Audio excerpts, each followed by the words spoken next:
നിയമസഭാ തെരഞ്ഞെടുപ്പിൽ ന്യൂനപക്ഷ ഏകീകരണം ഉണ്ടായിട്ടില്ലെന്ന് LDF കൺവീനർ TP രാമകൃഷ്ണൻ പറയുന്നു. വർഗീയ നിലപാട് ഉയർത്താൻ ശ്രമം നടന്നിട്ടുണ്ട്. ന്യൂനപക്ഷ സമുദായം LDFനെതിരെ ചെയ്തിരിഞ്ഞു എന്ന് കരുതുന്നില്ലെന്നും TP രാമകൃഷ്ണൻ വ്യക്തമാക്കി. ന്യൂനപക്ഷ ഏകീകരണം എന്ന നിലപാടിലേക്ക് ഇടതുപക്ഷ ജനാധിപത്യ മുന്നണി ഇപ്പോൾ എത്തിയിട്ടില്ല. ഈ തെരഞ്ഞെടുപ്പിന്റെ എല്ലാ ഫലങ്ങളും ഓരോ പ്രദേശത്തുമുള്ള അനുഭവങ്ങളും ഞങ്ങൾ പരിശോധിച്ച് എന്നാൽ വർഗീയമായ നിലപാട് ഉയർത്താൻ ശ്രമം നടന്നിട്ടുണ്ട് കേരളത്തിൽ. അത് ജനങ്ങളിൽ ചിലപ്പോൾ വ്യത്യസ്തമായ പ്രതികരണങ്ങൾ സൃഷ്ടിച്ചിട്ടുണ്ടാവും.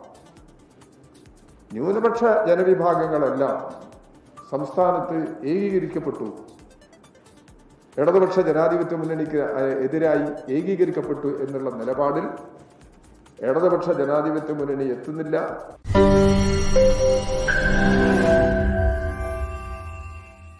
ലോകത്തെവിടെയായാലും ഏത് സമയത്തും 24 വാർത്തകളും ഓഗ്മെന്റഡ് റിയാലിറ്റി പാക്കേജുകളും എക്സ്പ്ലെയിനറുകളും വിശദമായി കാണാൻ ഞങ്ങളുടെ YouTube ചാനൽ നിങ്ങൾക്ക് സബ്സ്ക്രൈബ് ചെയ്യാം.